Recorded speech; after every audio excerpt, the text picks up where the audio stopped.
마가복음 12장 41절에서 44절입니다. 제목은 과부 생활비 전부라고 정해 보았습니다. 마가복음 12장 38절에서 40절은 하나님을 사랑하고 이웃을 사랑하라 했는데 서기관들과 같이 외식하는 것으로 사랑해서는 안 된다는 그것을 가르치고 있습니다. 이들은 더 무거운 벌을 받게 된다고 주님은 가르치셨습니다. 그렇다면 서기관들은 가난한 과부 집을 어떻게 가로챘을까요? 그리고 그 서기관에 대한 평은 줄 바꿔야겠네요. 그리고 그 서기관에 대한 평은 서기관에 대한 예수님의 평은이네요. 예수님의 평은 마가복음 12장 40절에 언급되어 있는데 과부들의 헌신적 섬김에 대한 예수님의 평은 어떤 것인지 우리는 이 본문에서 우리는 알아볼 수 있습니다. 그리고 그 서기관에 대한 예수님의 평은 마가복음 10에 언급되어 있는데 과부들의 헌신적 섬김에 대한 예수님의 평은 어떤 것인지 우리는 이 본문에서 알아볼 수 있습니다.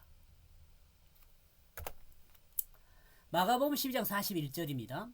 예수님께서 연보궤를 대하여 앉으사 무리의 연보궤에 돈 넣은 것을 보실세 여러 부자는 많이 넣는데. 개역성경이었고요. 제가 번역한 것은요. 그리고 그는 그 연보궤 앞에 앉아 있다. 연보궤를 보고 있는 모습입니다. 예수님께서 연보궤 앞에 앉아 있다고 했는데 이 연보궤는 누구를 위한 연보인가요? 부분적으로 생각하면 예수님께서 연보궤의 주체로 보지만 연보궤의 주체로 보지만 연보궤를 이라 그랬네요. 연보궤를 주체로 보지만 전체적인 문맥으로 보면 성전을 중심으로 구성된 연보궤임을 알 수 있습니다. 그렇다면 제사장이나 서기관이 이 연보궤를 주관한다고 볼 수 있습니다. 이름으로 부릅시다.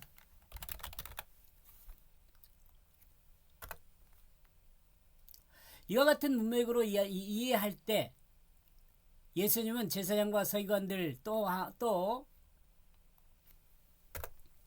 장로리 주관하는 유대 공동체를 위한 연보궤가 놓여 있는 그 장소 맞은편에 앉아서 연보하는 사람들을 보고 있다. 이것이 있죠. 만약 이것이 사실이라면 예수님은 연보의 본질에 대해서 가르치려는 의도가 있을 수 있습니다. 여기서 예수님 자꾸 이렇게 이해한다. 이게 성경 말씀이라고 이해하는 것도 좋아요.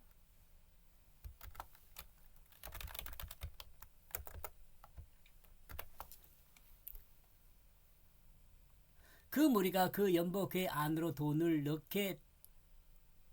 어떻게 넣는지 구경하고 있다. 이 어떻게는 수량을 이야기할 수도 있어요. 많은 사람이 연보궤에 있는 곳으로 나와 예물을 드렸습니다. 이 상황을 보면서 우리는 유대 공동체의 움직임이 성전의 제사 중심에서 동물이나 고운 가루를 드리는 제사 의식보다는 취급합이 간편하고 보편적으로 통용되는 동전으로 변화되고 있다는 그것을 생각해 볼 수 있습니다. 예물을 드리는 것을 통해 유대 공동체가 움직이고 있으며 또한 예물을 통해 하나님과의 관계에 따른 헌신의 정도가 관찰되는 경향으로 변화하고 있음을 생각해 볼 수 있습니다.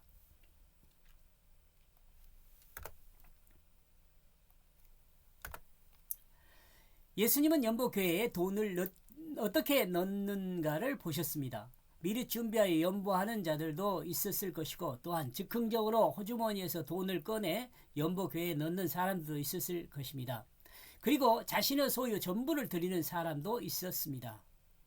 여기서 예수님이 연보궤에 돈을 어떻게 넣는가를 보신다고 했는데 이는 돈의 양을 점검하는 의미도 있겠지만 어떻게 돈을 넣는지도 보고 있습니다.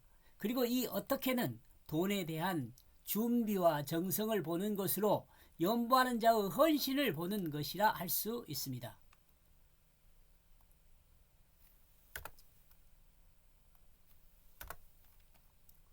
마가복음 12장 39절에서 예수님은 서기관들의 외식을 삼가 조심하라는 거죠. 즉 마음의 눈으로 보라고 말씀하셨습니다.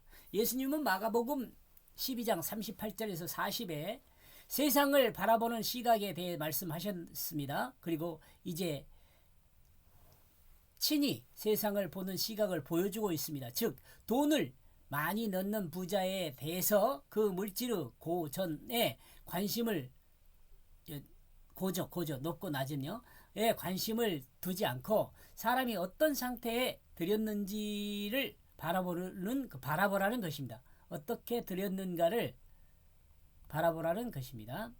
예수님은 세상을 바라볼 때 눈에 보이는 사실만을 가지고 판단하지 말고 사실을 잊게 한 원인도 같은 기준으로 적용하여 판단하라는 말씀입니다. 마음의 눈으로 세상을 보는 것은 사실만을 확인하지 않고 그 사실이 있기까지의 과정과 그 배경까지도 살피는 눈을 말한다고 볼 수 있습니다. 그 무리들은 돈을 그 안에 넣고 있다. 예수님은 여기서 두 부류의 연보를 소개하는데 그 첫째 부류가 부자들의 연보입니다. 이들은 돈의 양을 많이 들였습니다. 어쩌면 다른 사람들이 볼 수 있도록 많은 돈을 연보궤에 넣었을 것입니다. 동전의 경우 많은 돈을 그 함에 넣으므로 그 동전이 연보궤에 떨어지는 소리가 요란하게 들렸을 수도 있었을 것입니다. 이 역시 하나님을 의식하기보다는 사람들을 의식하고 사람들에게 보이기 위해 외식에 속하는 행동일 수 있습니다.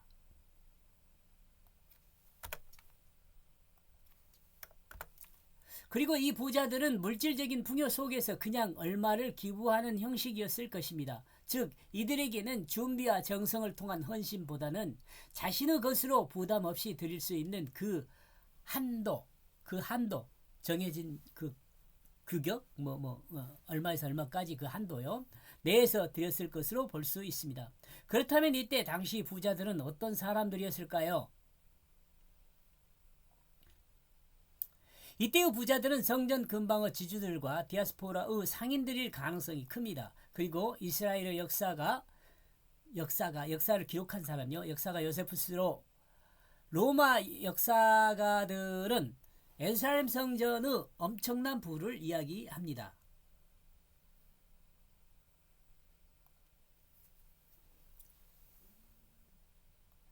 이는 6월절 헌물을 통한 성전에서 부를 축적했을 것으로 보고 있습니다.